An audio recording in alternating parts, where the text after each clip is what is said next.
Selamat malam Pastor, selamat malam Bapak Ibu. Kita jumpa lagi di pertemuan malam ini dengan tema Nabi Yehezkiel, suara di pembuangan. Pengen tahu apa? Kita mulai aja ya. Sebelum itu kita buka dengan doa. Tapi mohon kesediaan.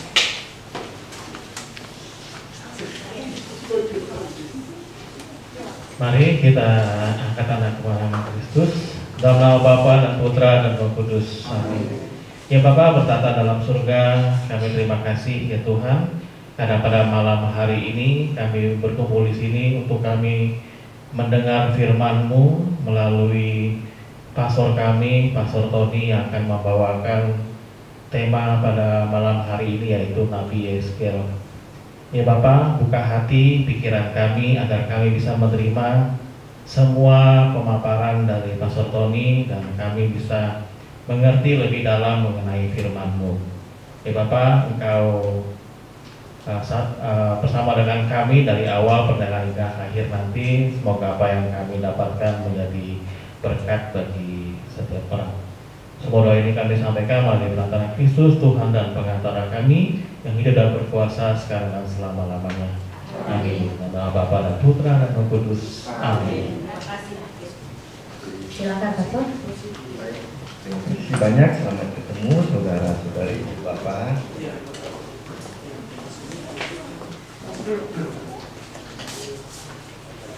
Sorry, saya lupa.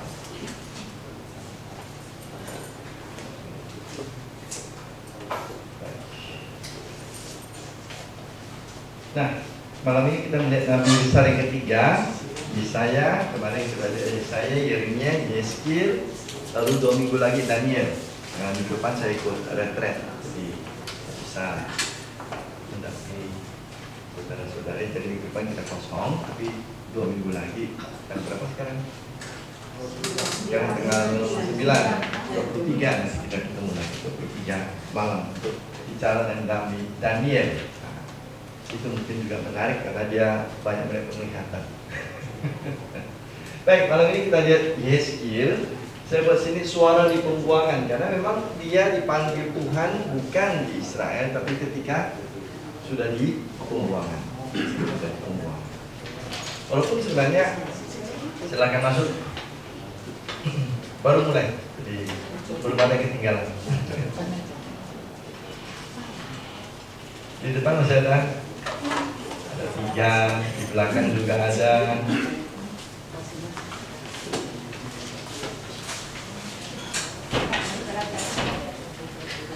Ini yang terdahulu jadi terdepan gitu ya. Ya. Baik, nah sekarang kita lihat sejarah hidupnya sedikit singkat dari hidupnya. Sekarang kita mau melihat juga dari sini mengapa dia memberi pesan-pesan tertentu di dalam teks suci. Namanya dalam bahasa Ibrani Yehezkiel atau buat dalam bahasa Indonesia Yehezkiel. Akar katanya itu dari Hazak. Ini bahasa Ibrani. Kata kerja artinya menguatkan, kalau dia sebagai kata sifat artinya kuat. Lalu kemudian belakangnya El, kita tahu ya. El itu adalah singkatan dari Elohim, artinya Allah. Jadi kalau diterjemahkan Yehezkiel artinya Allah menguatkan atau Allah adalah kuat. Kalau dia dibuat sebagai kata sifat, Allah adalah kuat. Kalau dia kata kerja, Allah menguatkan. Ya, ini tentu ada hubungannya juga nanti dari panggilan Yehezkiel. Karena di tanah pembuangan orang-orang Israel perlu dikuatkan oleh Allah. Dan mereka dibuang di tanah pembuangan. Namanya sendiri disebutkan 2 kali dalam kitab suci, 1:3 dan 24:24. Sudah itu tidak ada lagi disebut namanya. Bapaknya namanya Busi, bukan Busi dan Busi bahasa Ibrani. Yehezkiel itu imam, bapaknya juga imam. Kenapa? Karena jabatan imamat itu adalah zaman itu adalah jabatan turun temurun. Bukan karena istilahnya panggilan ya, istilah sekarang kita panggilan kan. Tapi dulu kan imamat itu turun-turun. Apalagi kalau misalnya mereka dari keluarga Lewi. Lewi itu, suku Lewi itu semua suku itu adalah imam yang dipilih oleh Allah. Ini sifat dari panggilan, kodrat dari jabatan imamat masa dulu. Ia pernah menikah, tapi istrinya meninggal saat bala tentara Babilonia menghancurkan Yerusalem, menyerbu Yerusalem. Dan karena itu kematian istrinya juga dipandang sebagai lambang kehancuran Yerusalem. Itu 24, 15 sampai 16 dan 27. Kita lihat dulu apakah memang di situ disebutkan dengan jelas kematian istrinya sebagai lambang dari kehancuran Yerusalem. Yehezkiel bab 24. Ini kitab yang lumayan panjang juga ya.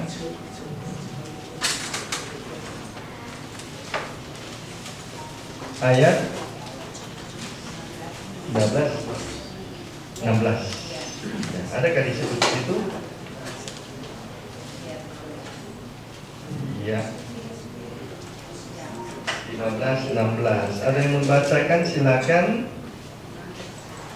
Kemudian datanglah firman Tuhan kepadaku, hai anak manusia, lihat, aku hendak mengambil daripadamu dia yang sangat kau cintai, seperti yang anak mula. Tetapi janganlah meratap ataupun menangis, dan janganlah mengeluarkan air mata. Kemudian ayat 27, coba lihat.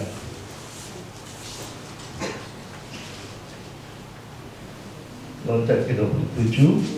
Pada hari itu mulutmu akan terbuka dan engkau akan berbicara kepada orang yang terluput itu dan tidak lagi tetap bisu. Dengan demikian engkau menjadi lambang bagi mereka, dan mereka akan mengetahui bahwa akulah Tuhan. Nah, jadi yang ayat 16, 15, 16 itu menerangkan kematian dari istri Yehezkiel. Lalu ayat 27 mau mengatakan ini itu akan menjadi lambang bagi orang-orang yang terluput. Artinya apa? Orang-orang yang sudah dibuang ke pembuangan. Mereka yang ditangkap, mereka lepas dari kematian, tapi mereka dibuang, dan saat itu mereka mengetahui bahwa akulah Tuhan. Akulah Tuhan. Peristiwa ini jadi sebagai suatu simbol. Kematian istri bukan sekedar suatu kematian manusia biasa, tapi itu adalah perlambang dari kehancuran yang dialami oleh Yerusalem nanti. Silakan, kami baru mulai halaman pertama. Sejarah singkat dari kehidupan Yehezkiel. Nah, bagaimana sejarah hidupnya secara lebih menyeluruh? Ia dipanggil sebagai nabi bukan di Yerusalem. Kenapa bukan diterima? Panggilan sebagai nabi bukan diterima di Yerusalem, tapi di saat pembuangan Babilonia. Nah, kita lihat bab 1 ayat 1, dia terangkan di situ situasi yang terjadi. Bab 1 ayat 1.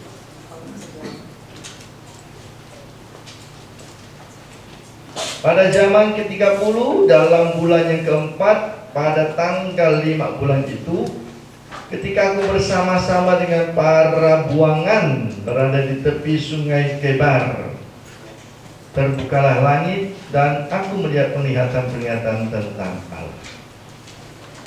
Kan di sini kan aku bersama dengan orang-orang buangan. Di mana? Kebar. Itu daerah asing. Pembuangan di Babel. Disitulah ia melihat penglihatan. Disitulah ia dipanggil oleh Allah. Maka disebut suara di pembuangan. Nabi pada saat orang-orang Israel di tanah pembuangan Babilonia. Nah, pada saat mereka di sana, pembuangan di Babel itu 2 tahap sebenarnya ya.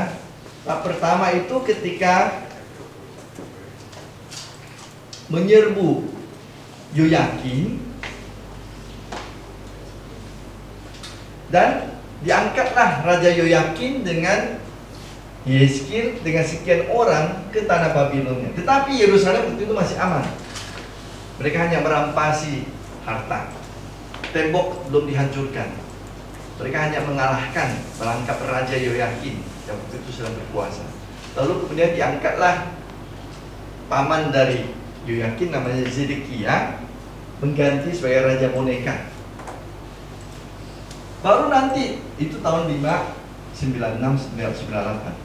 Baru nanti sekian belas tahun ketika Zedekia berontak, disitulah benar-benar dihancurkan. Dan disitulah hampir semua orang Israel yang ada di Yerusalem dibawa ke Babilonia. Sebelum Yehezkiel sudah ada di sana dengan beberapa orang lainnya. Dan kedua inilah yang membawa sebagian besar, hampir semua penduduk Yerusalem dibawa ke Babilonia. Jadi ada dua kali sebenarnya pembuangan di Babilonia. Hanya yang sering dikutip adalah pembuangan yang kedua. Ini pembuangan pertama itu belum terlalu banyak disinggung karena hanya sedikit orang dibawa.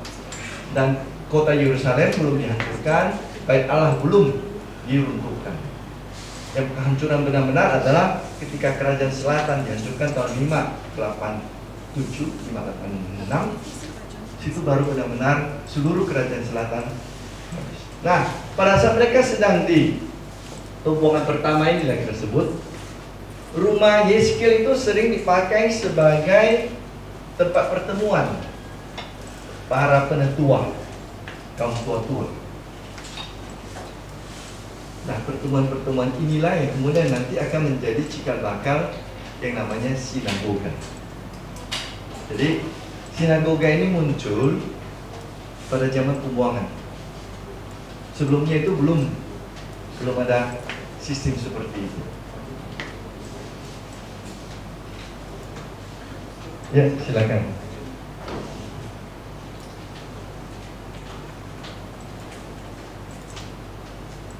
Oh, ya. Boleh juga lagi kami main drum di sini. Itu untuk main. Ya, silakan. Yo. Jadi dari sistem pertemuan-pertemuan di rumah-rumah kecil itulah, dan termasuk seantaranya ada rumah Yehezkiel. Nanti kita akan mulai mengenal dengan sinagoga yang kemudian menjadi semacam gedung yang lebih besar. Tadinya adalah pertemuan rumah. Mungkin bisa kita bayangkan seperti gereja perdana di Kisah Para Rasul. Belum ada gereja waktu itu.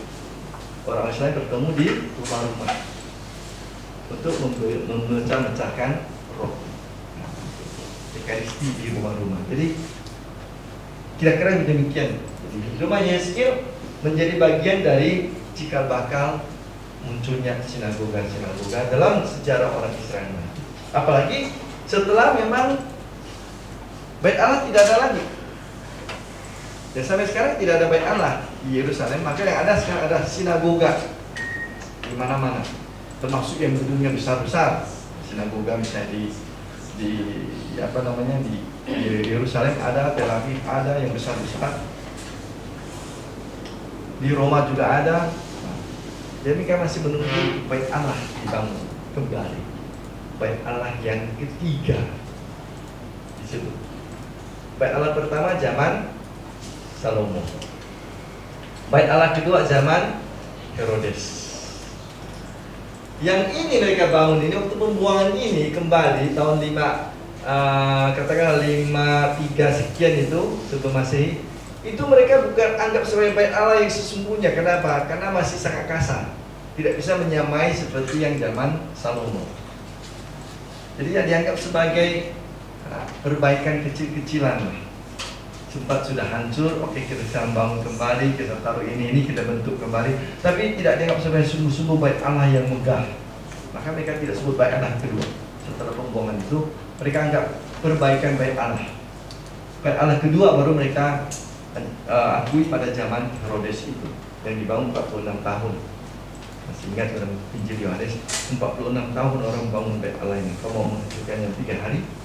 Yesus kan kata, peruntukan Bait Allah ini karena aku akan mendirikannya dalam 3 hari. Bukan Yesus meruntukannya dalam 3 hari. Tapi kalian silakan tentukan, saya akan membangunnya dalam 3 hari. Itu bait Allah kedua. Nah, sekarang yang sedang dipimpinkan oleh orang-orang Israel, terutama yang Israel yang masih terkenang dengan nostalgia masa lalu, kalau mampu mengusir semua orang yang tidak berhak, kira-kira menurut mereka ya, di kota suci ini, Yerusalem, kalau sudah bisa mereka usir keluar, nanti kita bangun kembali bait Allah yang ketiga. Maketnya sudah ada, gambarnya sudah ada, tinggal saja dibangun. Mereka sudah punya apa yang mereka bangun. Itu yang sudah mereka impikan. Kalau bisa mereka usir keluar, susah itu nanti perang dunia ketiga karena nanti akan tersangkut bukan hanya soal Palestina dan Israel, akan menyangkut nanti dunia Arab, dunia masuk nanti agama di situ, kacau nanti. Masuk lagi Amerika di situ, baik itu urusan mereka lagi. Kita doakan saja supaya dapat. Lalu kapan Yeskil bekerja? Dia mulai dipanggil tahun 592 sebelum Masehi, dan penglihatan terakhir tahun 571. Jadi kira-kira 21 tahun nanti dia bekerja, 592 ke 571. 21 tahun sebagai seorang nabi.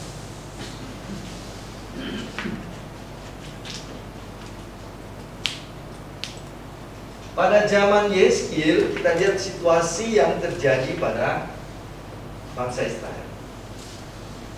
Jadi dia dimasukkan orang yang dibuang untuk periode pertama 598, 597, 12 tahun sebelum kehancuran total di Yerusalem dan kerajaan Yehuda. Jadi tahun 587, 586. Itu penyerbuan sungguh-sungguh Nebukadnezar ke Yerusalem sekali lagi ketika Zedekia yang diangkat tadi untuk mengganti Yoyakin memberontak.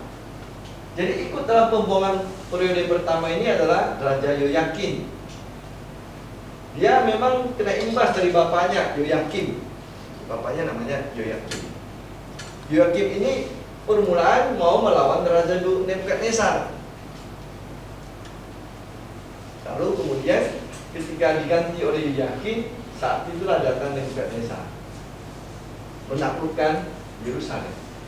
Tapi belum menghancurkannya, belum, masih menaklukkannya. Nah, Yoyakin waktu itu yang baru berkuasa 2 tahun kalau tidak salah, langsung diangkat, dibuang bersama dengan Yeskil. Jadi pembuangan pertama. Zaman kerja Yeskil sebenarnya sejaman dengan Yeremia. Yeskil dipanggil pada tahun 593, 592. Jadi 5-6 tahun setelah pembuangan Raja Yoyakim. Nah, pada saat Yeskil bekerja, ada 2 periode yang perlu diingat. Ada 2 periode yang perlu diingat. Yang pertama dari 593 ke 587, inilah pembuangan pertama, inilah kehancuran terakhir dari Yerusalem dan Kerajaan Selatan. Dan waktu itu 597 dia tidak melihat lagi Yerusalem dihancurkan, Bait Allah diruntuhkan karena dia sudah di Babilonia. Itu dia sudah di Babilonia. Dia sudah di pembuangan. Lalu 587 Kerajaan Selatan hancur, Yerusalem sudah diruntuhkan, Bait Allah juga sudah diratakan. Inilah periode di mana kejatuhan Yerusalem dan nubuatan terakhir yang diterima oleh Yeskil. 597. Jadi dia bermula bekerja, setelah itu baru dilanjutkan lagi. Nah, di sini bekerja tentu lebih banyak orang didampinginya, karena yang datang itu adalah orang-orang yang dibawa pada pembuangan kedua itu, pembuangan yang terakhir. Ini latar belakang sejarah. Lalu kitab Yeskil itu kitab yang cukup teratur, disusun dengan sangat baik. Nampaknya tidak banyak kesulitan untuk dibaca. Bisa dibagi dalam 3 bagian. Yeskil 1:24 ini ada berisi nubuatan penghukuman atas penduduk Yehuda dan Yerusalem. Bisa kita lihat dulu. bab 1 sampai dengan 24. Akan di situ dituliskan di judul itu pasal 1 sampai dengan 24. Istilah pasal sering dipakai gereja Protestan. Katolik suka pakai istilah bab. Maksudnya sama. 1:24 ini adalah nubuatan berisi penghukuman atas Yehuda. Israel sini mengganti Yehuda, sebenarnya sih maksudnya sama. Yehuda, kerajaan selatan, dan penduduk Yerusalem. 1:24. Lalu 25 kita lihat.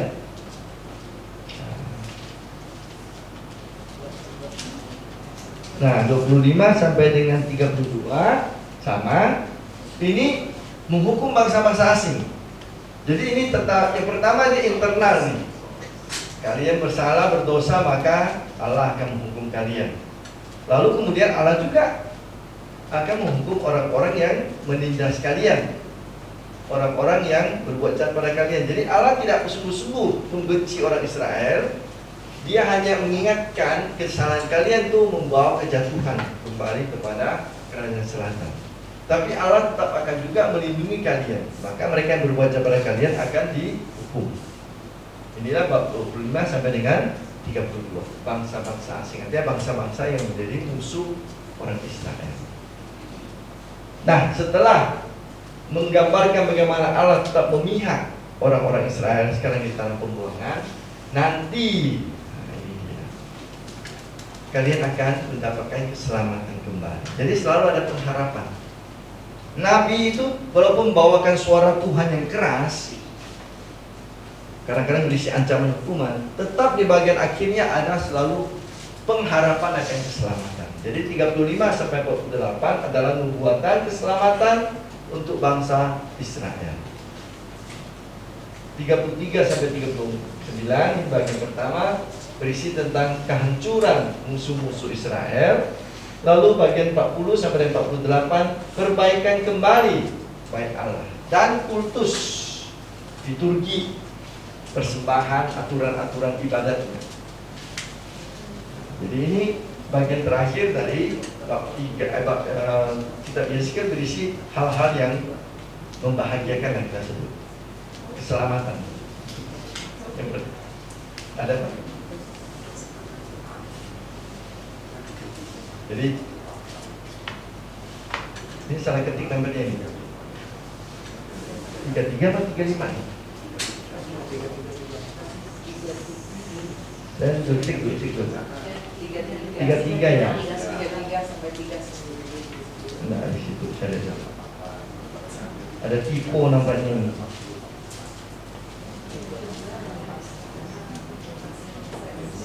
Ah ya benar, 33 sampai dengan 48. Bu Lita sudah senang jadinya. Ada pastor ada tipe lagi. Kemarin di komentarinya saya, heran ya tadi yang minggu lalu kok tidak ada tiponya. Nah, kali ini muncul lagi. Salah ketik 33. Nanti kita coba lagi ya. Berapa pasal? 33 itu. 32 sampai 48. Ya, jadi kan 48. Karena ini bagian pertama adalah 33 sampai 39, kemudian 44 jelaskan. Salah ketik, salah biji. 3, kenapa tangan saya jadi 5 sih? 5-nya ganti ke 3 saja.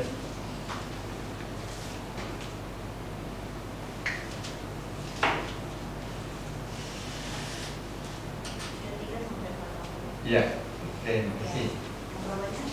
Cocok itu cocok. Itu pembagian dari yang atas. Ini dibagi 2. 33-39 adalah nubuatan tentang kehancuran musuh. Kemudian 40-48 adalah berisi tentang perbaikan bait Allah yang telah hancur dan juga penyusunan kembali kultus, liturgi, ibadat bagaimana harus dilaksanakan. Terima kasih. Jadi kalau kita mau baca kitab Yeskiel sangat teratur, jadi tidak sulit membacanya, disusun dengan baik. Kadang-kadang misalnya Yesaya dia melompat-lompat, Yeremia juga kadang-kadang melompat-lompat. caranya. Tapi ini disusun dengan sangat logis, lebih mudah untuk kita baca. Bagian pertama, ini ancaman dan ramalan karena orang-orang Yahudi, orang-orang Israel bersalah, mereka akan mendapatkan hukuman. Lalu bagian kedua, orang-orang berbuat jahat pada orang Israel akan mendapat juga hukuman.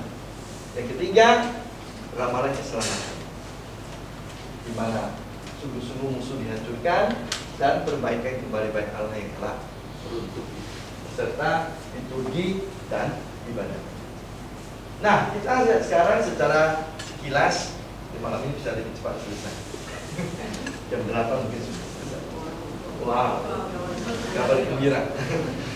Ada 4 tema besar yang kita lihat, 4 tema besar. Karena terlalu panjang juga kita lupa kan, kan? Jadi yang pertama ialah seperti Yeremia, Yeskiel juga sangat menekankan kekudusan dan kemuliaan Allah. Allah itu kudus, Allah itu mulia. Dan di sini dia tempatkan Allah benar-benar di tempat yang agung, yang tinggi, transenden, artinya jauh. Allah demikian besar dan agung sehingga kita tidak mampu mendekatinya. Jadi ini memberikan tempat kekuasaan Allah sungguh-sungguh secara mutlak. Semua kuasa dunia ini akan takluk di depan Tuhan. Jadi ungkapan-ungkapan Yeremia yang khusus terhadap Allah adalah Ia adalah mulia, Ia adalah kudus. Bahasa Ibrani yang sering dipakai adalah kabot. Kabot artinya agung.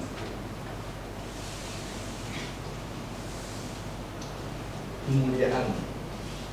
Ada istilah lain, kadosh. Dari situ dah kata kudus muncul. Kadosh. Ibrani, ketika Arab Quds. Lalu dia Quds kan? Al-Quds, Sang Kudus. Itu bait Allah di Yerusalem dia sebut Al-Quds. Lalu karena orang Indonesia sulit menyebut Quds, ditambah U di tengah, Kudus. Karena tulisannya Q-U-D-S, Quds. Tapi lidah Melayu kita ini susah membaca yang kata konsonan yang berlipat-lipat itu, tambahlah vokal sedikit, Kudus. Seperti putra kan? Lalu dibuatlah putera. Nah sekarang dikembalikan lagi putra. Dalam kamus yang baru tidak sebut putera atau puteri, tapi kembali pada istilah lama, putra, putri. Baru masih lumayan menyebut teratri kan. Dan ini kuds, ini susah, ini kuds. Dari situ kata kudus itu muncul. Nah itu kadosh. Kalau bahasa Ibrani kadosh. Kadosh. Artinya kudus, kudus, kudus Tuhan. Jadi kadosh, kadosh, kadosh. Dalam bahasa kata benarnya kabot, kemuliaan dan keagungan. Dan kemudian keagungan ini disimbolkan dengan kehadiran bait Allah. Dan itu sebabnya mengapa ketika orang Israel kembali ke Yerusalem, yang pertama mereka lihat adalah bait Allah itu harus dipulihkan. Walaupun mereka tidak berhasil membangun yang seindah Salomo, paling tidak harus dipulihkan. Karena inilah simbol dari kekudusan dan kemuliaan Allah. Yeskiel melihat Allah di bait Allah. Itu penglihatan Yeskiel. Walaupun dia di peta pembuangan, tapi yang dilihat adalah Allah memunculkan dirinya di bait Allah. Ini penglihatan dari Yeskiel, forum Yeskiel namanya. Nah itu mengapa dia sangat menekankan bait Allah? Karena ingat, dia itu keturunan imam. Dan eksistensi imam ada dengan bait Allah.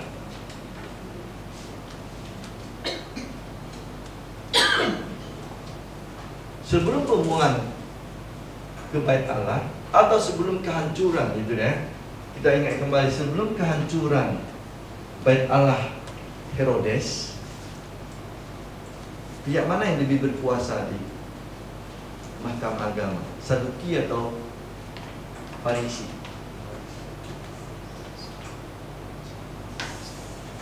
Pihak Saduki.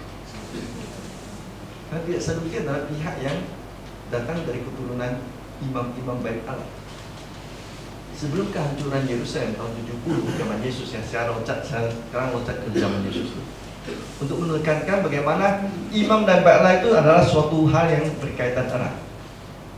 Dan itu sebabnya mengapa dalam kitab Yeskil gambaran dengan Bait Allah itu sangat kuat muncul, karena dia keturunan imam. Ketika Bait Allah hancur, keberadaan imam itu sudah kehilangan backgroundnya, backingnya. Ketika Bait Allah hancur tahun 70 Masehi, dihancurkan Kaisar Titus Romawi, yang tertinggal adalah kelompok imam-imam rakyat yang tidak terkait langsung dengan Bait Allah. Itulah kaum Farisi. Jadi setelah tahun 70, yang berkuasa, yang punya wewenang adalah kelompok Farisi. Sebelumnya adalah kelompok Saduki. Imam agung juga datang dari kelompok umumnya Saduki, karena mereka yang punya wilayah Bait Allah, mereka yang menguasai kedudukan imam di situ kuat.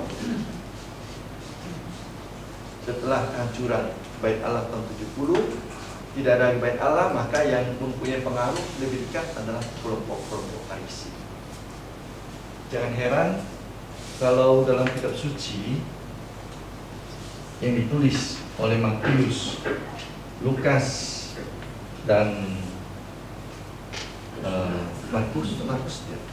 Yohanes, gambaran kaum Farisi agak sedikit negatif. Padahal sebenarnya pada zaman Yesus, kaum Farisi itu kelompok yang sangat dicintai oleh rakyat. Dianggap imam yang lebih merakyat, imam yang lebih baik hidupnya dibanding dengan kaum Saduki. Kenapa dalam gambaran kitab Matius, Lukas, dan Yohanes, Farisi menjadi kelompok yang lebih jahat, seperti sangat jahat? Itu sebenarnya ada campuran dengan pengalaman orang Kristen pada saat Injil ditulis. Injil Matius, Injil Lukas, Injil Yohanes. Pada saat Injil itu ditulis, Bait Allah sudah tidak ada, yang berkuasa kaum Farisi, yang tadinya mereka adalah orang-orang yang lebih lemah lembut, orang lebih mengerti. Nah, sekarang mereka menjadi orang berkuasa. Nah, mulai muncul nampak kulit isi aslinya. Kan begitu dikatakan. Kalau mau lihat orang asli itu sifatnya bagaimana, beri dia kekuasaan. Nah, situlah nampak bahwa mereka menjadi jauh lebih keras terhadap orang-orang Kristen, karena dianggap sebagai pengikut pemberontak. Yesus di mata orang Yahudi kan pemberontak, pemimpin kaum sesat. Kita itu tidak disukai orang-orang Yahudi kebanyakan, apalagi tidak pakai jubah bisa diludahinya gitu. Ya ada yang begitu kita lewat tutup pintu, nanti takut najis. Ada pengikut kelompok bid'ah lewat. Ya, tidak semua sampai sekarang mau menerima Yesus dan mengakui Yesus sebagai Mesias kan. Mereka sudah mengakui Mesias yang benar. Baik, jadi kita kembali kepada kemuliaan tadi, tekanan pada Bait Allah. Karena memang latar belakang hidup Yeskil sebagai seorang imam itu membuat dia sangat terfokus dengan Bait Allah. Eksistensi seorang imam adalah di belakang Bait Allah itu. Ketika Bait Allah hancur, eksistensinya juga hancur.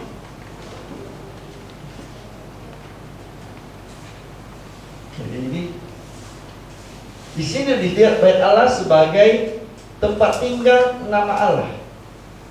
Jangan bayangkan nama itu seperti nama misalnya Allah gitu ya.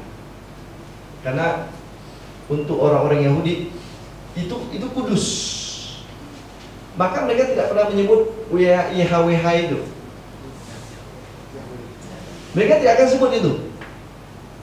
Seumur hidup itu akan ditutup mulutnya menyebut 4 huruf YHWH ini. Ketika mereka membaca kitab suci, muncul kata YHWH, namanya tetagram, 4 huruf kudus. Langsung mereka ganti menjadi Elohim, Adonai, nama itu. Langsung mereka ganti. Karena itu kata yang tidak boleh disebut oleh mulut yang najis ini. Maka kalau kalian lihat cetakan kita bahasa Indonesia, cetakannya bahasa Indonesia menerjemahkan YHWH itu, apa tandanya bahwa itu adalah bukan kata Allah, Elohim atau Adonai, tapi YHWH. Nah, kalian tahu rumusnya di cetakan Indonesia itu pakai minuskula. Tahu minuskula? Kalau dalam yang mereka biasa mengerjakan Word kan, dan tulisannya ini T besar, U huruf besar tapi agak kecil urutannya, H, A, N. Itu adalah menerjemahkan YHWH. Saya coba buat contoh kejadian. Bedakan nanti dengan kata Tuhan yang bukan YHWH. Bahasa Indonesia mencoba untuk mengkhususkan juga istilah terjemahan itu. Kata Tuhan ya, bukan Allah. Allah itu Elohim. Pakailah. Ini dia. Kitab Kejadian bab 2. Bab 2. Ayat 4. Ayat 4 ya. Demikianlah riwayat langit dan bumi pada waktu diciptakan. Terus baca lihat. Ketika Tuhan, lihat kata Tuhan situ cetakannya unik. Huruf besar semua tetapi T-nya lebih besar kan? Yang lain lebih kecil. Itu namanya minuskula di dalam Word. Kalau kalian nanti di Microsoft Word itu ada nanti kotak di atas itu tentang font itu. Kalian ketik fontnya itu nanti ada pilihan mayuskula, minuskula, inilah minuskula. Jadi ini adalah terjemahan dari 4 huruf itu, YHWH itu. Nah, itu kata Tuhan seperti itu bentuknya itu adalah kata YHWH. Nah, kata Tuhan biasa ada juga, tetapi bentuk seperti biasa kita tulis seperti ini. Tuhan. Kita ada ayat lain. Jadi kalau kalian menemukan terjemahan bahasa Indonesia dengan bentuk huruf seperti itu adalah menerjemahkan 4 huruf YHWH. Karena Yahweh sebenarnya adalah penamaan dari orang Barat terhadap 4 huruf itu. Mereka tambahkan A dan E di situ. Orang Israel tidak mau merepotkan dirinya menambah A dan E karena mereka tidak akan pernah menyebut nama itu. Itu terlalu kudus untuk kita. Nah, kita lihat misalnya ketika Tuhan yang lain yang tidak pakai istilah itu berarti bukan dari istilah 4 huruf. Ya, coba lihat dulu kata Tuhan dari kitab suci.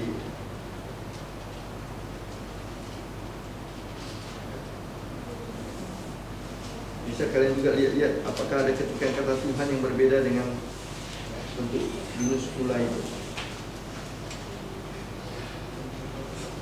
Enggak, perjanjian lama. Perjanjian lama saja.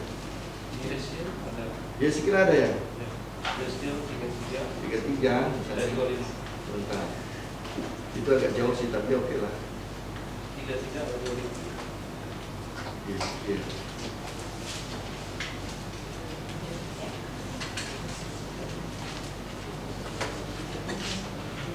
25. Ya, kata Tuhan biasa ya. Iya.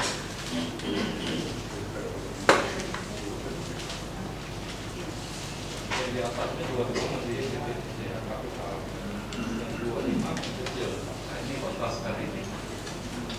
Hanya benar. Yang dua-dua. Yang dua-dua itu dikatakan lalu datanglah firman Tuhan. Nah, itu masih untuk huruf khusus kan, itu pakai YHWH. Lalu 25, lalu karena itu katakanlah kepada mereka beginilah firman Tuhan Allah. Tuhannya luar biasa.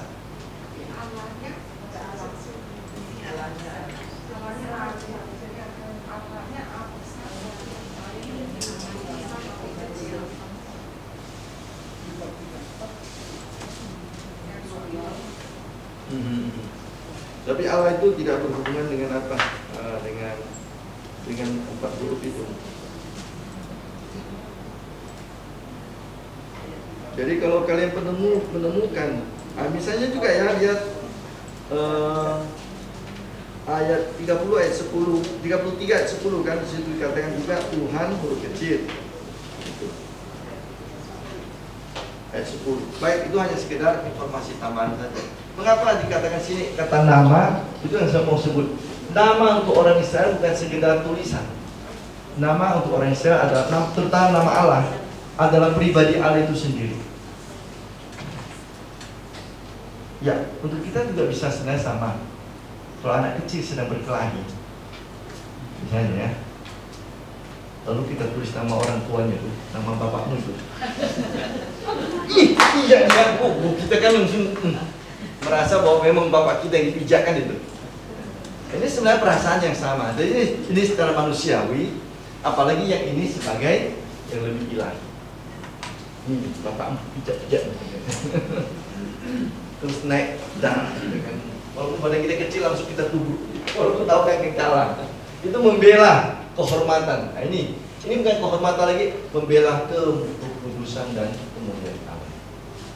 Jadi memang bait Allah adalah tempat di mana Allah tinggal. Kalau kita ingat cerita bagaimana waktu Salomo berdoa, mohon Tuhan itu memberkati bait Allah yang pertama, dikatakan bahwa kemuliaan Allah turun atas bait Allah tersebut, sehingga orang tidak sanggup untuk tinggal di bait Allah itu. Mereka harus mundur. Karena kemuliaan Allah tinggal di atas. Kehadiran Allah yang transenden, yang jauh itu sekarang ada di bait Allah.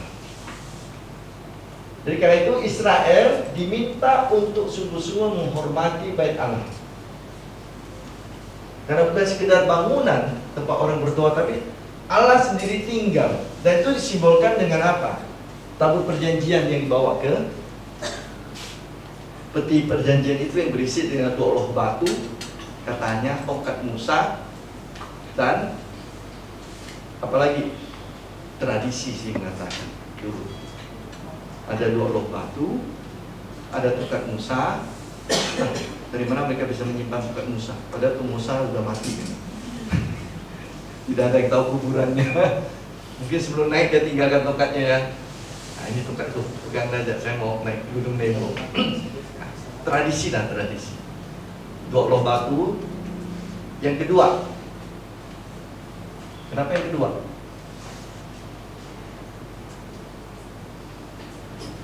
Bukan yang pertama. Harusnya yang pertama tuh yang disimpan. Kok yang kedua? Loh batu yang pertama kan sudah dipecahkan Musa ketika melihat orang-orang Israel sedang menyembah patung anak lembu emas. Baru dia naik kembali ke atas, minta kepada Tuhan untuk memberikan kembali loh batu yang kedua. Itu yang katanya disimpan di peti perjanjian. Lalu tongkat Musa, atau ada yang mengatakan tongkat Harun. Tidak tahu yang benar, Musa atau Harun. Mungkin Harun lebih cocok, karena Musa naik ke surga. Musa meninggal tidak ada tahu kuburannya di mana kan. Mungkin dia juga naik ke gunung pakai tongkat juga. Tongkat Harun bisa jadi. Lalu kemudian katanya benar atau tidak? Nantilah kalau kita sudah masuk surga tanya. Masih ada katanya itu souvenir dari apa? Mana. Karena mana itu cair kan, habis 1 hari kalau tidak makan hancur. Besoknya muncul lagi. Tapi nggak tahu lah, itu namanya tradisi ya. Mau percaya atau mau tidak apa-apa. Tidak menambah atau mengurangi iman kita. Jadi itu kehadiran Allah di situ. Yang disimpan di mana? Disimpan di bagian yang hanya boleh dimasuki imam agung setahun sekali. Disebut dengan Holy of Holies. tempat maha kudus. Dalam perjanjian lama, dalam bait Allah disebutkan di bagian pojok terakhir itu ada gambar bait Allah. Ini bagian laki-laki, ini bagian imam-imam, lalu dibalik tirai. Tirai ini adalah bagian sebenarnya tempat maha kudus. Disitulah disimpan tabut perjanjian. Ingat ketika Yesus mati, dikatakan tirai yang membelah. Maksudnya itulah tirai yang membelah antara maha kudus dengan yang bagian imam dan umat. Itulah yang tercari dari dua. Itu gambaran dari tentang bait Allah. Dari situlah Allah tinggal, berdiam bersama dengan manusia, tetapi tempatnya khusus. Maka tidak sembarang orang masuk. Imam agung pun hanya sekali setahun masuk. Lalu yang lain boleh masuk adalah imam yang bertugas menurut giliran, membawa persembahan untuk Allah. Zakaria ketika bertugas, dia masuk ke dalam. Situlah dia bertemu dengan malaikat Allah. Keluar jadi bisu. Jadi orang tahu, oh di dalam ada sesuatu. Ada sesuatu di dalam. Dan imam seperti itu menurut gilirannya bertugas. Jadi mungkin setahun tuh seumur hidup mungkin hanya berapa kali dia bisa pernah masuk. Karena ada banyak ada berapa puluh ribu imam di Israel kan. Dan satu kelompok itu 1 minggu saja bertugas. Dan tentu bukan setiap hari dia bertugas, ganti-gantian.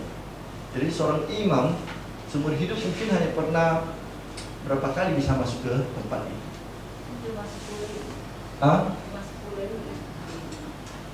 Tidak.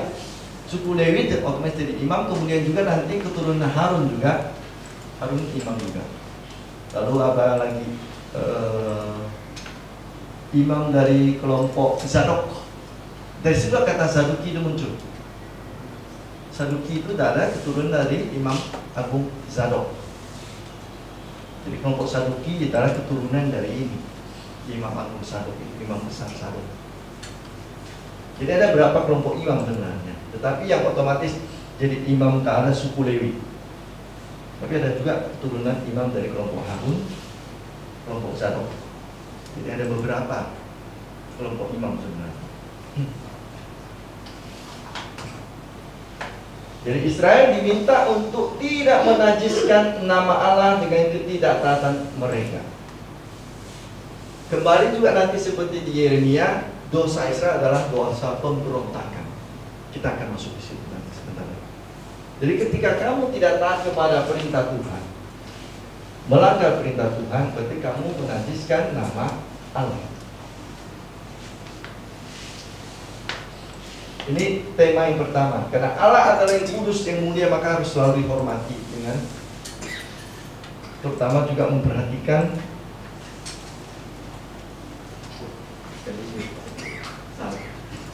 ini yang jatuh, ini yang jatuh.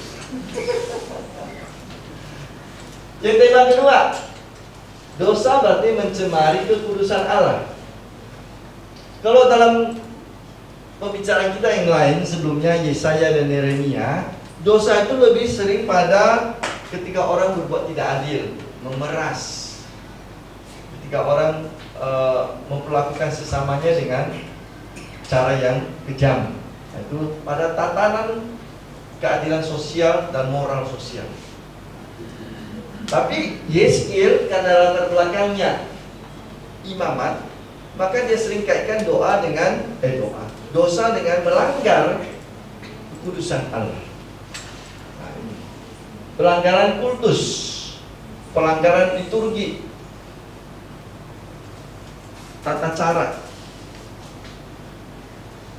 Gereja Katolik juga begitu loh. Sebelum konsili Vatikan kedua. Seorang imam dalam Eucharistia itu bisa membuat 200 dosa kecil. Jadi Pastor Marcel dan saya kalau mau merayakan Kristi udah takut-takut tuh. Dosa mana yang kami lakukan? Salah baca misalnya, udah 1 dosa kecil tuh. Lupa mencuci tangan waktu persembahan, dosa kecil lagi tuh. lalu lupa doanya waktu mencampur air ke dalam anggur, salah sebut, dosa lagi itu. Jadi itu memang begitu gaya tekanan kultus itu demikian ketat dulu. Ini juga orang Yahudi itu memang ketat sekali. Apa yang harus dibuat, apa yang tidak boleh dibuat.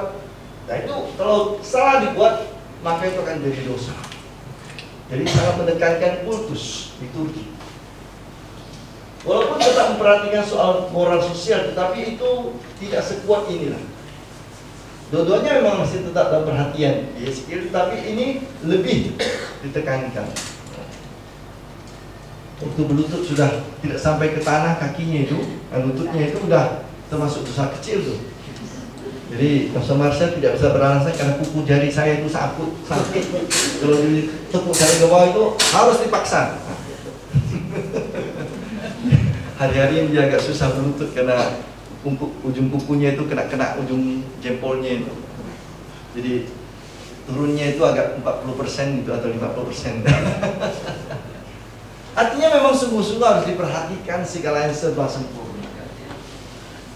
Gak ada nggak miring-miring dengan turunnya. Terpleset apa ujung alas sandalnya itu. Jadi latar belakang dia sebagai imam itulah membuat dia lebih menekankan tata kultus dan liturgi daripada tatanan keadilan sosial. Meskipun dua-duanya tetap diperhatikan di dalam buku Yeskiel itu. Tidak hanya semata-mata soal rohani, tetap juga soal sosial ditekankan kebenaran keadilan, tapi lebih banyak berbicara tentang soal kultus itu, liturgi, kekudusan Allah. Nah, ditulis di situ, mengapa orang Israel hancur, kerajaan selatan hancur? Karena ini mencemarkan kesucian. Nah, itu langsung tekanan pertama itu. Lalu kedua, berbalik kepada dewa-dewi. Ini mirip dengan Yeremia juga sih. Memberontak, membuka hati kepada dewa-dewi asing, menyembah dewa-dewi asing. Jadi ini semua tatanan pada hal rohani banyak dikatakan. Jadi kriteria benar atau tidak benarnya seseorang, berdosa atau tidak berdosa seseorang adalah apakah melaksanakan atau tidak melaksanakan perintah Tuhan, hukum Tuhan, terutama hukum yang berhubungan dengan soal tadi bait Allah itu. Jadi mereka berdosa karena kehilangan pengenalan akan Allah. Mereka tidak mampu lagi mengerti Allah yang benar sesuai dengan apa yang dituliskan dalam kitab Taurat. Mereka tidak lagi menghormati hukum perjanjian karena mereka memberontak. Nah, menurut Yeskiel, kapan orang Israel memberontak? Sejak mereka keluar dari Mesir sudah memberontak. Tidak pernah sungguh-sungguh mereka mengikuti Allah. Walaupun Allah mengikat perjanjian dengan mereka di Sinai, walaupun Allah memberikan pada mereka tanah janji di Kanaan, walaupun Allah memberikan pada mereka kerajaan Daud dan Salomo yang besar, mereka tetap orang-orang yang mempunyai jiwa pemberontak. Mereka berpaling kepada dewa-dewa asing. Mereka menyembah berhala. Mereka tidak mau mengakui Allah sesungguhnya sebagai panglima mereka, raja mereka. Mereka meminta raja manusia. Jadi mereka tidak mengenal Allah sungguh-sungguh sebagai raja yang sesungguhnya, yang penuh kasih, yang melindungi mereka. Mereka tetap ingin hidup seperti manusia-manusia lainnya. Walaupun mereka sudah dipilih, dikhususkan oleh Allah jadi bangsa terpilih, mereka mau tetap seperti bangsa-bangsa lain. Inilah dosa orang Israel, dosa bangsa mereka. Dan itu karena itu mereka hancur. Mereka tidak bisa lagi bertahan. Lalu yang ketiga, dia tidak bicara tentang dosa saja, dia bicara tentang rahmat juga. Jadi para nabi sekali lagi tidak pernah mengatakan yang jelek-jelek melulu. Selalu menyambung yang jelek itu dengan yang baik. Dosa dan rahmat. Jadi walaupun Allah itu sepertinya menghukum, tetapi dia juga memulihkan kondisi. Dia yang membuat rencana yang baik untuk manusia. Supaya apa? Supaya kalian mengakui bahwa akulah Allah. Ini kembali pada tujuan mereka, supaya kalian tahu bahwa akulah Allah. Tadi sudah dibacakan juga kan? Supaya kalian tahu bahwa akulah Allah. Akulah yang paling berkuasa di setiap kehidupan manusia. Saya lah yang maha kuasa istilahnya. Dan itu sering dikatakan dalam kitab ungkapan ini, bahwa engkau tahu bahwa akulah 72 kali. Jadi setiap bab itu bisa muncul 2 kali. Ini berapa? Tadi berapa bab? Bab 8 ya? 8 kan? Muncul 72 kali. Jadi hampir setiap bab 2 kali. Hampir. Jadi Yeskiel mau menekankan bahwa Allah harus diakui dan dikenal oleh seluruh dunia sebagai Allah yang berkuasa, Allah yang sungguh-sungguh kudus, Allah yang sungguh-sungguh mulia. Dan menurut Yeskiel, dosa itu sesuatu yang serius. Allah menghukum setiap dosa.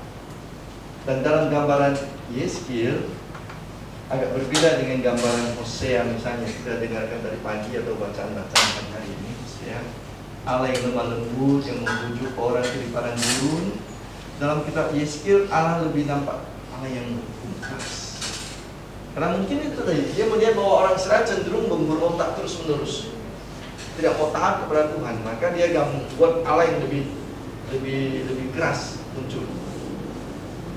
Jadi pula kita kan orang tua, kalau anaknya terlalu nakal, mau tidak mau orang tua yang muncul wajah yang lebih garang. Di rumah lembuti makin melunjak katanya kan itu. Didengarkan semakin bandel, keras wajahnya. Jadi, nada suaranya pun lebih kaku. Karena di lembah lembuti malah jadi lebih berulah anak tersebut kan. Jadi Yeskiel mungkin demikian juga. Dia sudah melihat kehancuran Yerusalem yang pertama, bukan kehancuran pertama, kekalahan yang pertama. Lalu kemudian kehancuran total itu juga trauma besar bagi Yeskiel. Trauma besar. Tapi walaupun demikian dia tetap memberikan pengharapan. Kalau kita baca kitab Yeskiel ada perikop-perikop yang menarik sebenarnya. Misalnya apa? Dikatakan Yeskiel melihat penglihatan ada tulang belulang di padang. Lalu ini tulang belulang itu mulai bersatu. Muncul kemudian pembuluh-pembuluh darah, otot-ototnya, kulitnya, akhirnya muncul kembali manusia. Itu bukan gambaran tentang kebangkitan ya. Oh, Yeskiel sudah bicara tentang kebangkitan kan? Yeskiel berbicara tentang pemulihan orang Israel, kembali ke tanah berjanji, kembali ke tanah. Mereka sudah hancur, tulang belulang terserah. Nanti Allah akan mengumpulkan mereka kembali, membentuk mereka kembali, memberi lagi kulit, memberi lagi daging, otot, wajah, rambut, pembuluh darah. Itu menggambarkan kebangkitan kembali bangsa Israel, bahwa mereka bisa kembali lagi nanti hidup kembali sebagai suatu bangsa di tanah mereka. Nah memang mereka kembali kan itu, walaupun tidak seperti diharapkan dengan bangsa yang seperti sebelumnya Daud dan Salomo, tapi mereka kembali sebagai suatu bangsa lagi. Jadi dia memang tidak selalu digambarkan lemah lembut, tapi tetap Yeskiel memberikan ini, Allah tetap sumber rahmat, karena dia adalah Allah yang memberikan kehidupan. Dalam penglihatan itu, coba kita lihat dengarkan 37 itu, kalau tidak salah itu tentang tulang belulang itu. 37.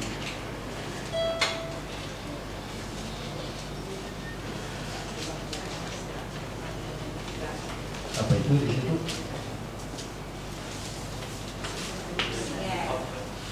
Berapa itu? Oh ya. 4 ya. 37 ya. Nah. Saya duga yang itu. Ini dia kan 37 kebangkitan Israel.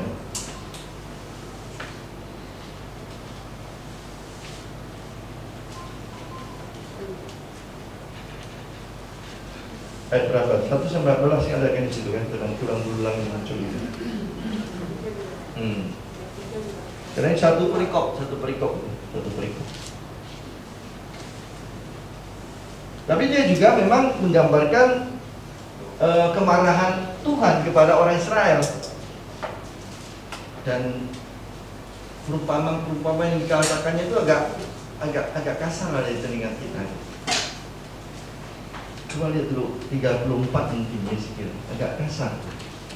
Saking marahnya daripada orang Israel.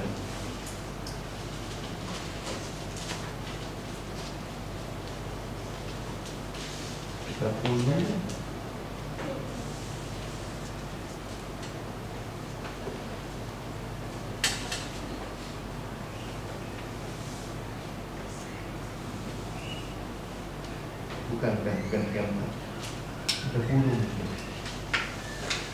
Ada gambaran yang tidak enak dia pakai.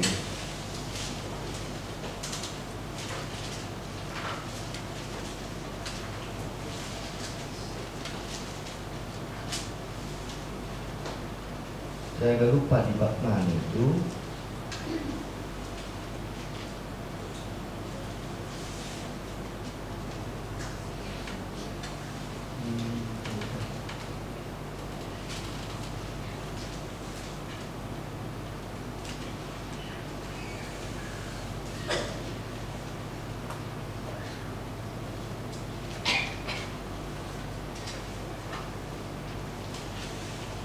Saya nanti lihat dulu bab. Dia gambarkan Israel itu seperti perempuan yang seperti pelacur lah. Ketika engkau masih muda, aku melihat engkau seperti bayi yang berlepotan darah, jelek sekali. Tidak ada yang mau melihat engkau, lalu aku kasihan padamu. Lalu Yeskiel kan, kemudian ku besarkan engkau, ku bersihkan, ku dandani engkau sampai cantik sekali. Tapi setelah engkau jadi perempuan yang cantik, kamu malah berbaring di pinggir jalan, membukakan pahamu lebar-lebar pada dipakai bahasa yang sangat kasar lah ya kan, kepada orang Mesir yang maaf kata disebutnya baca barang yang itu yang besar-besar itu, itu. Artinya kamu melacurkan dirimu, artinya kamu menyembah dewa-dewa asing. Dia pakai istilah bahasa. Perempuan dan laki-laki itu hanya mau menggambarkan seperti Allah itu adalah suami dan orang Israel adalah istri. Maka ketika kamu menyembah dewa asing, kamu seperti dengan laki-laki lain. Jadi ada di bab berapa itu saya lupa ini, Yeskiel dulu. Waktu masih frater kan makan siang itu selalu membaca kitab suci. Jadi ada yang bertugas membaca kitab suci. Kita makan.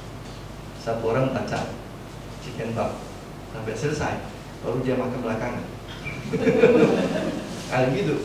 Sekarang sudah mulai hilang kebiasaan itu. Nah, ketika dibacakan bagian itu kan, ya ribut lah para frater ini kan. Apalagi mulai disinggung bagian-bagian tertentu dari badan itu, heboh kan. 16 ya? Tuh kan, kalian lebih pintar mendapatkannya. Ya, Yerusalem yang tidak setia itu. Allah Yerusalem menjadi istrinya. Bab 16. Iya. Psikologi malam ini merenungkan ini. Bab 16 itu menggambarkan bagaimana Yerusalem atau orang Israel itu orang yang tidak mau berterima kasih, tidak mau menghormati Tuhan.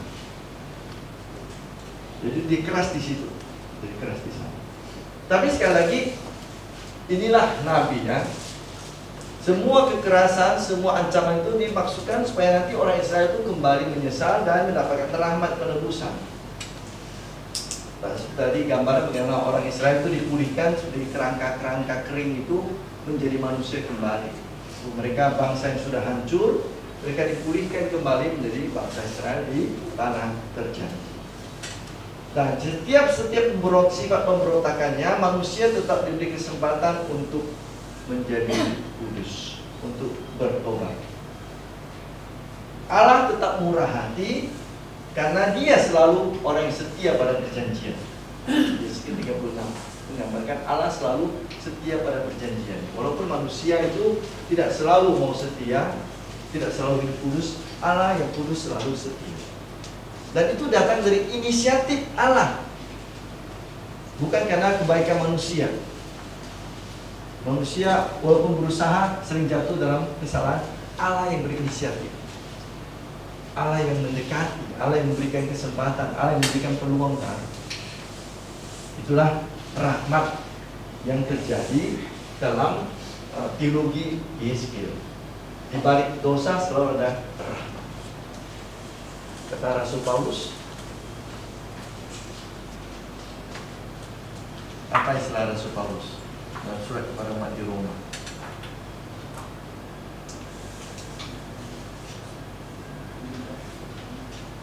Ketika dosa bertambah, rahmat semakin melimpah. Lalu datanglah teman kami yang nakal. Supaya dapat rahmat melimpah, mari kita berdosa.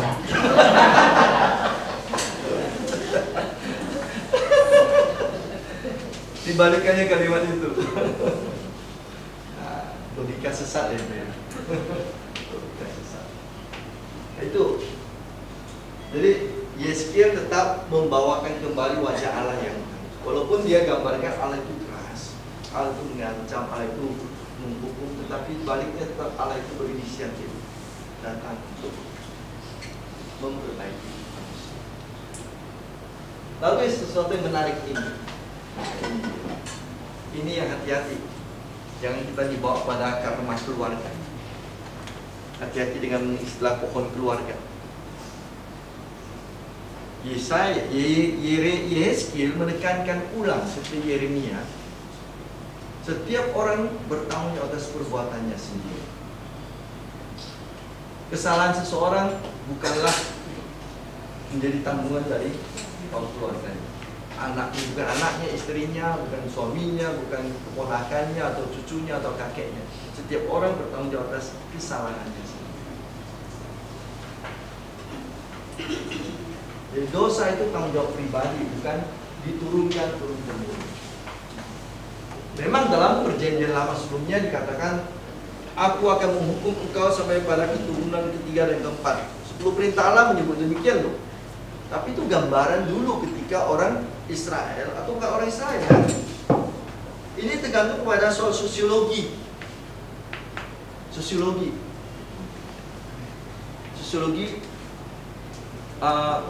masyarakat. Saat orang masih hidup dalam suatu kelompok besar, maka tidak ada namanya tanggung jawab pribadi. Lebih banyak pada tanggung jawab kelompok. Apa yang terjadi pada satu orang itu dianggap sebagai sumber untuk masalah lain. Makanya dalam kisah raja-raja disebutkan raja bersalah, penduduknya yang mendapatkan akibatnya. Daud bersalah, penduduknya dapat penyakit sampar. Karena dianggap ini masih dalam pandangan situasi lama. Tanggung jawab pribadi itu kurang, tidak ada tanggung jawab kelompok. Tapi semakin berkembang kesadaran orang tentang pribadi manusia, semakin disadari bahwa tidak adil mempersalahkan seluruh orang hanya karena kesalahan 1-2 orang. Dan juga semakin disadari bahwa memang Allah tidak akan menghukum banyak orang hanya karena kesalahan 1 orang. Dan Yeremia menekankan itu, dan sekali lagi ditekan Yeskiel. Ini kan keduanya ini sejaman nih. Yeremia lebih banyak berbicara di Israel, kemudian ke Mesir. Yeskiel cepat dibawa ke Babilonia dan berbicara di Babilonia. Tapi mereka sejaman. Yeremia di Yerusalem dan kemudian di Mesir, Yeskiel di pembuangan. Dan mereka sampai pada ide yang sama, inspirasi yang sama, bahwa dosa adalah tanggung jawab masing-masing pribadi. Masakan bapak makan asam dan anak minum giginya, Itu kata Yeremia itu dikutip ulang oleh Yeskil. Saya makan racun ke orang lain meninggal, kan itu istilahnya lah. Ya, kamu makan racun, kamu sendiri yang meninggal, bukan orang lain yang harus meninggal. Saya minum arak kok, dia yang mabuk. Gak bisa gitu dong. Tapi kalau merokok susah juga sih. Saya merokok, dia pula yang kena jantung paru-paru. Nah itu udah kesalahan besar itu. Bukan hanya kesalahan dalam dirimu, orang lain yang kena juga. Itu soal merokok. Kita main merokok di sini. Hati-hati loh. Itu menular apa namanya itu akibat negatifnya pada orang lain. Jadi Allah berurusan secara pribadi dengan setiap orang. Coba kita lihat tingkat 17, adakah kalimat itu? Tingkat 17.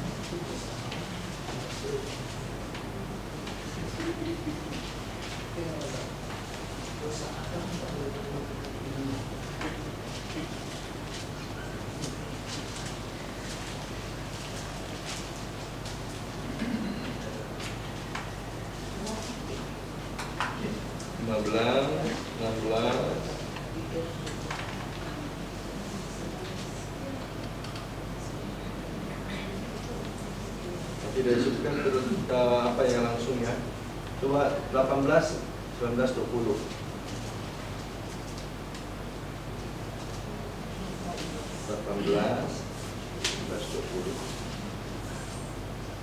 Nah ini dia. Ini kalimat yang muncul juga di Yeremia mungkin. 18 ayat 19, 20.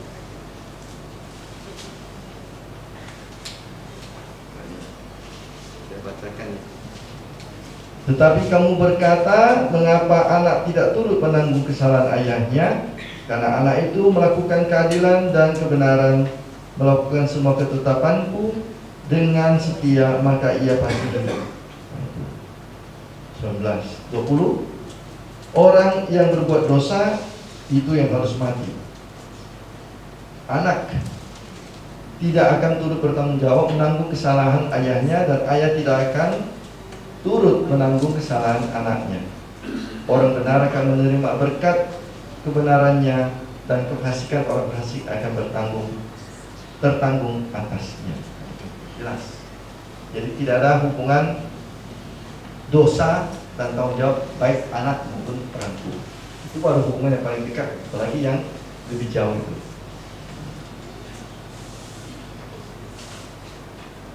Bangsa Israel memang, saya katakan dulu ya, dulu sangat terkait dengan unsur solidaritas bersama.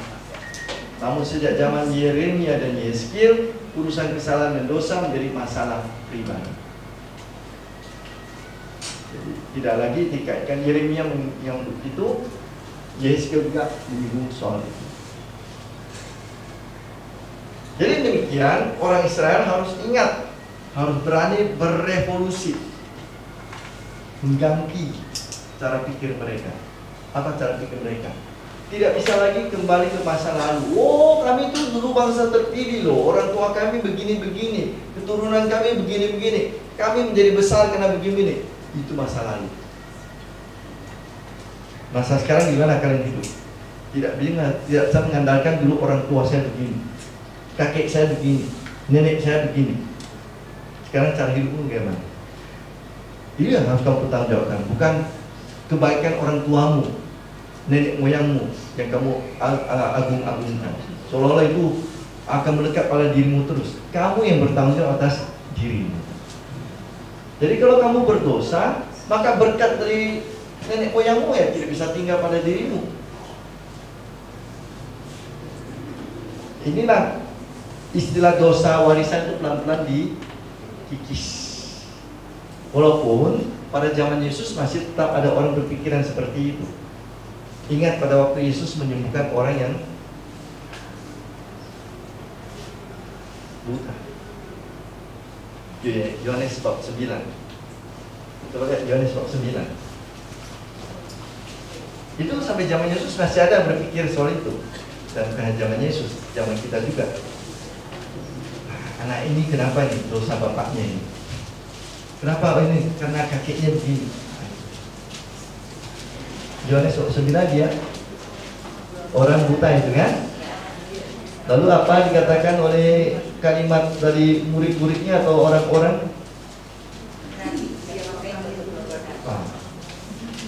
Orang ini atau orang tuanya kan. Jadi ini enggak, cara pikir itu masih ada sampai zaman Yesus pun masih ada. Bukan zaman Yesus, zaman kita pun sekarang masih ada. Mencoba mengaitkan suatu malapetaka, suatu hal yang negatif karena kesalahan dari orang-orang di sekitar orang tersebut. Dosa selalu berkaitan dengan kebebasan manusia. Apakah dia mau mendengarkan, melaksanakan firman Tuhan atau tidak?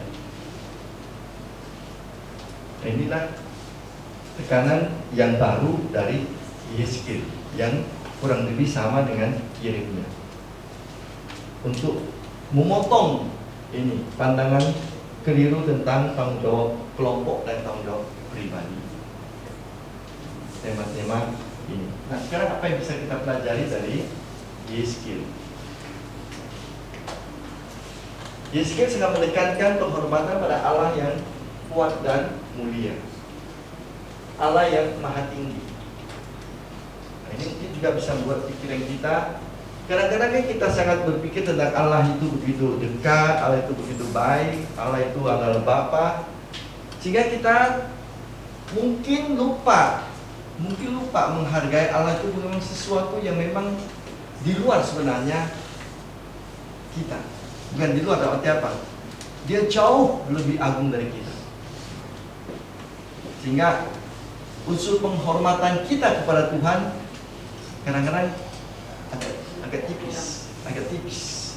Allah itu baik sekali, saya boleh duduk di pangkuannya, saya boleh peluk dia. Bagus sekali memang juga, itu harus kita katakan supaya kita jangan melihat Allah itu jauh. Tetapi kadang-kadang begitu dekat sampai kita lupa bahwa itu Allah. Dia tetap Allah, bukan manusia. Walaupun dia hadir sebagai manusia dan diri Yesus Kristus.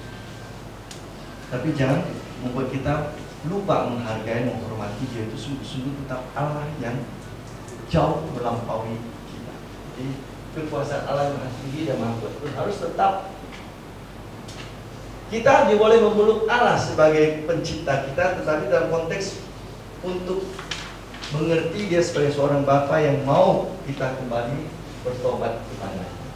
Karena dia adalah sumber pengharapan dan pemulihan hidup kita. Jadi Yeskiel mengajarkan kita untuk menghormati Allah yang transenden, yang jauh, tetapi sekaligus tetap meyakini sebagai Allah yang menjadi sumber pemulihan hidup kita, yang mengasihi kita. Jadi seimbang dia antara yang jauh dan yang dekat kita. Karena dia adalah sumber kebenaran dan berkat. Dan seperti Yeskiel, dia melihat penglihatan bahwa roh Allah tercurah pada semua tulang belulang itu sehingga hidup kembali. Maka Roh Kudus yang diberikan oleh Tuhan tercurah pada semua orang yang memang mau menerima Tuhan sebagai Tuhan, menghargai Tuhan sebagai Tuhan. Dan Roh Kudus tetap tercurah kepada siapapun yang melihat Allah sungguh-sungguh dalam dirinya sebagai Allah. Nah, ini beberapa hal yang bisa kita pelajari dari kitab Yeskiel. Bisa kita baca, tidak terlalu sulit dimengerti, ada banyak penglihatan. Nah, kadang-kadang sulit saya katakan, hati-hati membaca, jangan berpikir salah. Dia bicara tentang buah zakar macam-macam, membuka paha lebar-lebar, yang bayangkan bahwa memang perempuan yang jangan, itu hanya bahasa simbolis, atau tulang belulang yang kemudian jadi bangkit, itu lebih bersimbolisasi untuk orang Israel yang terbuang, terserak-serak, kering, sampai putus harapan, lalu dihidupkan kembali oleh Allah. Itu bahasa simbolis. Baik, terima kasih banyak untuk Yeskiel pada malam ini. Kalau ada yang mau kita beri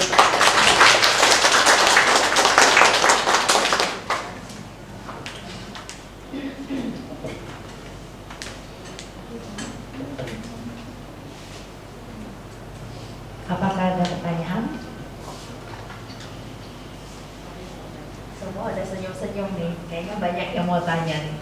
Yuk silakan.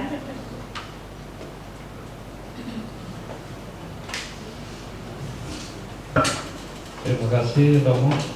Pastor, ini ada yang satu ada pertanyaannya yang menyangkut dengan Yeskiel 18 ayat 20. Orang yang berbuat dosa dari baru disampaikan itu artinya dialah yang harus mati. Anak tidak akan menanggung kesalahan ayahnya dan ayah tidak akan menanggung kesalahan anaknya. Orang benar akan menerima buah kebenarannya dan orang fasik akan menanggung akibat kefasikannya. Nah, ini yang sering terjadi pada terutama kita ini dari pertanyaan orang Tionghoa. Menyangkut dengan dosa turunan itu tadi pastor kan kita pohon keluarga itu kan itu dari pastor Sanggulu. Cuma kita orang Tionghoa itu banyak kan kita nggak tahu ya atas kakek kita, buyut kita yang menyangkut dengan perjanjian dengan dunia kegelapan. Nah itu kan kita baca kalau kita baca dari Alkitab adalah Tuhan paling murka kalau kita itu menyembah berhala gitu kan. Nah kita tidak tahu yang di atasnya kita ini apakah ada menyembah berhala, ada perjanjian yang mengikat sampai berapa keturunan. Nah itu bagaimana pastor ya? Kalau kita sebagai orang yang dari baptis kan kita percaya udah dikatakan dalam kuasa nama Yesus, oke, amin. Nah tetapi bagi yang belum dibaptis itu bagaimana? Dikatakan di sini kan tidak ke bawah, tapi kan itu kan perjanjian itu mengikat. Nah itu gimana pastor? Baik, jadi yang dikatakan di sini teologi Yeskiel maupun juga teologi gereja kita jalan, kita tidak akan melihat dan kita tidak akan meyakini bahwa setiap orang harus menanggung kesalahan dari orang lain. Setiap orang bertanggung jawab atas dosanya sendiri. Itu keyakinan iman kita dan kita pegang itu. Tapi kita tahu juga bahwa ada banyak kuasa kegelapan. Ada banyak kuasa kegelapannya yang dalam kitab suci juga dikatakan itu ada entah namanya Beelzebul, entah itu iblis, entah itu setan. Mereka juga punya semacam domainnya, wilayahnya, domainnya istilahnya dalam bahasa apa namanya bahasa komputer ya, domainnya. Nah, dan wilayahnya itu juga punya memang aturan-aturannya sendiri, Ya kita sebut saja lah mereka yang mengikat janji dengan kemudian supaya dapat rezeki banyak atau dapat karier banyak harus membayar sesuatu, entah sesuatu itu adalah dari dirinya sendiri atau dari keluarganya. Nah itulah domain dari wilayah itu. Nah itu mau tidak mau memang ada, harus kita katakan.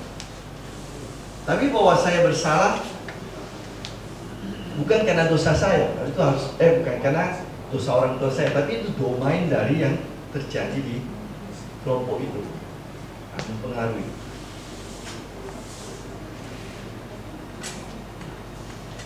Menangkap maksudnya? Nah, agak bingung ya. Sebab akibatnya gitu kan? Ya, artinya sebenarnya itu dosa orang tuanya. Dosa orang tuanya. Saya itu bukan harus menanggung dosa orang tua saya. Saya kena pengaruh. Itu istilahnya, pengaruhnya. Bukan karena bapak saya bersalah, lalu saya menanggung dosanya. Itu domain dari saya kena pengaruh dari dosa orang tua saya. Tapi bukan karena saya menanggung dosa. Itu ada perjanjian dari bapak saya di dunia dia, yang bukan dunia Kristen. Itu. Jadi kita harus bedakan dunia Kristen dengan dunia wilayah-wilayah lain. Jadi ya, mau tidak mau memang ini hidup berdampingan. Kita tidak hidup di dunia kita sendiri, yang tidak ada campurannya dengan dunia-dunia lain. Kita kena juga pengaruh dari dunia-dunia lain. Itu yang situ terjadi. Oke, Pastor. Jadi bagi kita orang yang sudah dibaptis kan kita imannya sudah dipatahkan.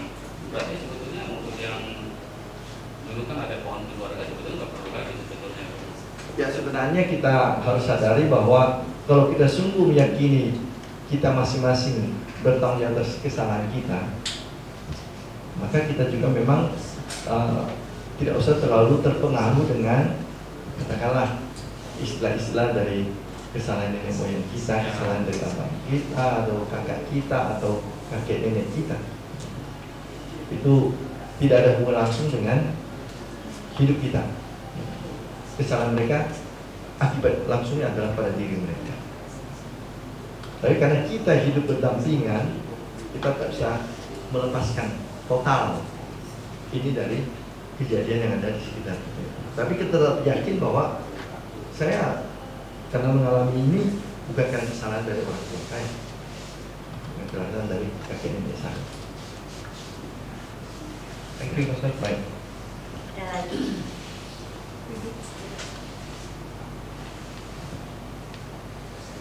Sudah, tidak ada, sudah jelas semua. Nah itu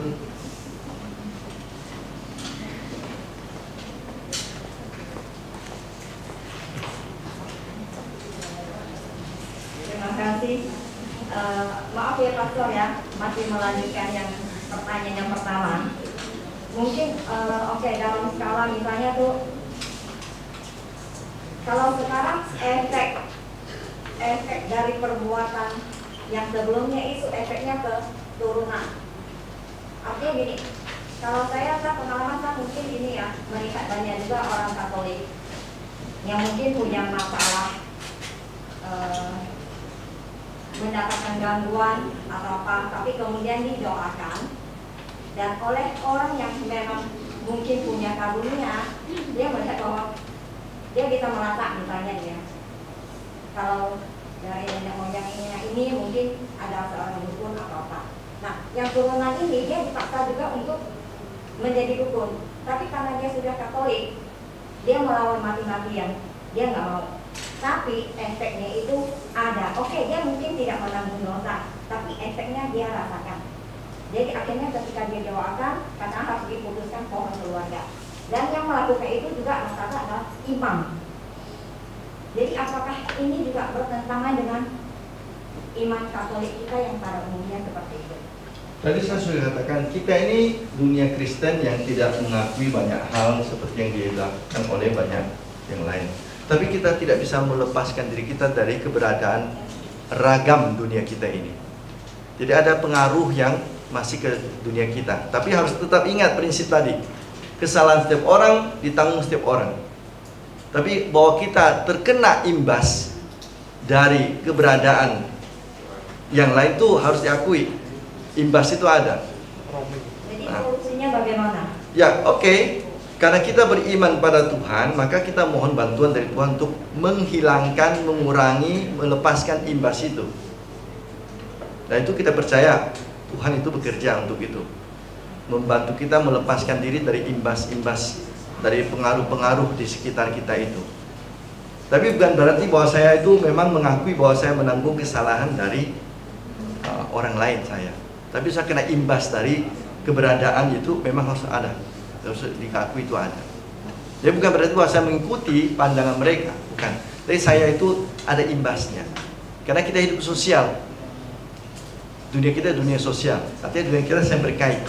Kita tidak imun, kita tidak kebal dari keberadaan pandangan-pandangan dan kepercayaan-kepercayaan dan pengaruh-pengaruh jahat.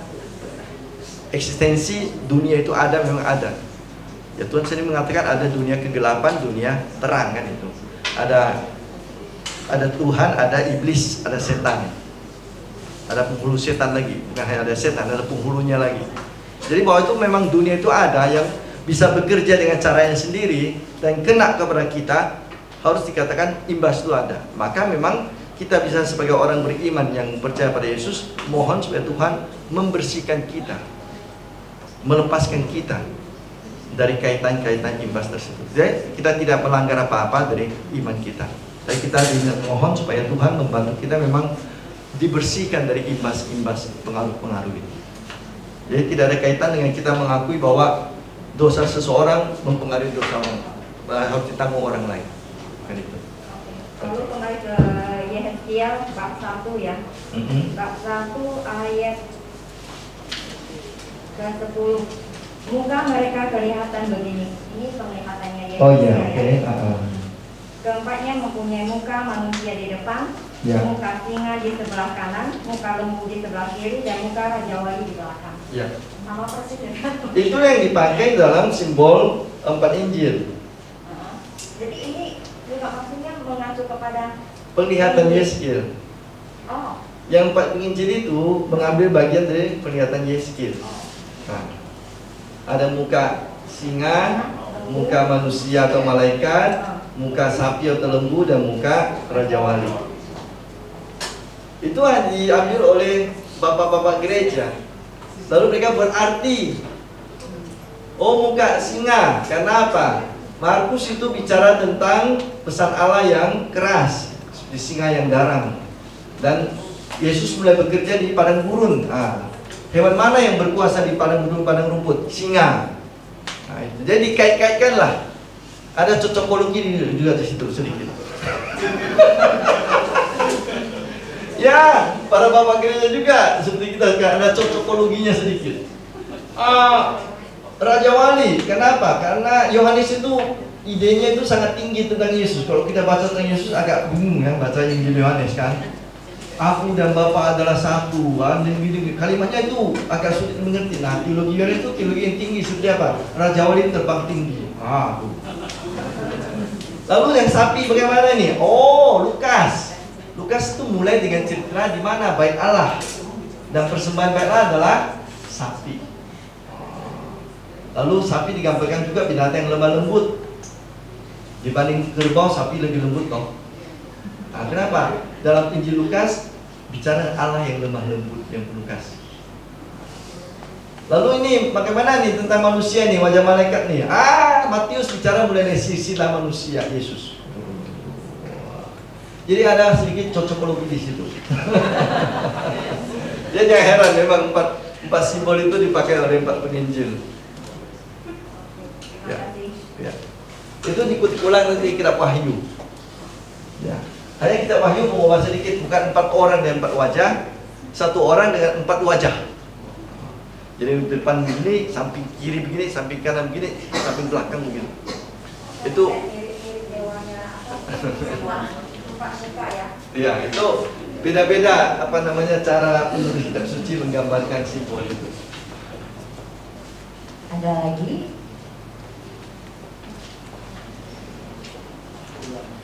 Tidak ada lagi? Sudah bisa pulang cepat nih. Setengah 9. Sudah boleh pulang ya? Baik, terima kasih. Kita beri aplaus lagi buat Pak. Jadi nanti minggu depan kita libur, 2 minggu lagi kita ketemu. Ketiga kita bertemu untuk bicara tentang Daniel. Ada banyak cerita yang menarik tentang Daniel juga. Sebelum pulang kita mau tutup dengan doa, mohon kesediaan pastor paroki untuk berdoa bagi kita dan bisa berkat.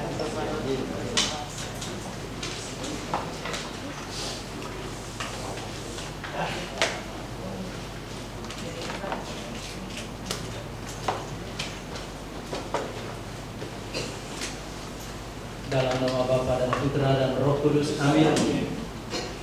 Allah Bapa yang Maha Kasih, kami mengucapkan pujian syukur atas kasih dan kebaikan-Mu, terutama dalam kursus kitab suci malam hari ini, melihat satu tokoh dalam kitab suci Perjanjian Lama, Yehezkiel. Semoga apa yang kami alami bersama dengan Pastor Paulus Todi senantiasa semakin mampu kami merasakan kehadiran-Mu lewat Nabi ini. Dan semoga kami semakin mencintai sabda-Mu dalam setiap kesempatan hidup kami. Ya Tuhan, sebentar lagi kami akan meninggalkan tempat ini, kembali ke rumah kami masing-masing, sertai kami dengan berkat-Mu. Semoga kami dapat tiba dengan selamat. Berkati pula istirahat kami malam ini, semoga kami dapat tidur dengan aman sentosa, dan Kau jauhkan segala mara bahaya godaan-godaan yang mengancam iman kami. Tuhan sertamu. Saudara-saudari sekalian, diberkati Allah yang Maha Kuasa, Bapa dan Putra dan Roh Kudus. Amin. Selamat malam.